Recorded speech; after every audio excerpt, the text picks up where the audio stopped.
আসসালামু আলাইকুম প্রিয় শিক্ষার্থীবৃন্দ। তো তোমরা যারা 2025 সালে এইচএসসি পরীক্ষা দিচ্ছ, তো তোমাদের কিন্তু সমাজ বিজ্ঞান যে প্রথম পত্র পরীক্ষাটি হয়েছে, তো তার এমসিকিউ নিয়ে হাজির হলাম।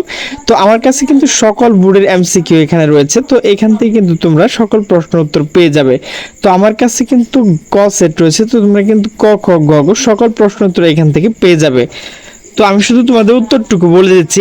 একের হচ্ছে গ, দুয়ের হচ্ছে খ, তিনের হচ্ছে গ, চারের হচ্ছে খ, পাঁচের হচ্ছে নিচে কোনটি সঠিক খ, ছয় হচ্ছে ক, সাত হচ্ছে নিচে কোনটি সঠিক ক, আট হচ্ছে গ, নয় হচ্ছে গ, দশ হচ্ছে নিচে কোনটি সঠিক ক, 11 হচ্ছে নিচে কোনটি সঠিক গ, 12 হচ্ছে খ, 13 হচ্ছে ঘ, 14 হচ্ছে ক, 15 হচ্ছে খ, 16 হচ্ছে ক, 17 হচ্ছে ঘ, 18 হচ্ছে ঘ, 19 হচ্ছে নিচে কোনটি সঠিক ক, 20 হচ্ছে খ, 21 হচ্ছে নিচে কোনটি সঠিক ঘ, 22 হচ্ছে নিচে কোনটি সঠিক ক, 23 হচ্ছে খ, 24 হচ্ছে ঘ, 25 হচ্ছে ঘ, 26 হচ্ছে ক, 27 হচ্ছে খ, 28 হচ্ছে ঘ, 29 হচ্ছে খ, 30 হচ্ছে ঘ।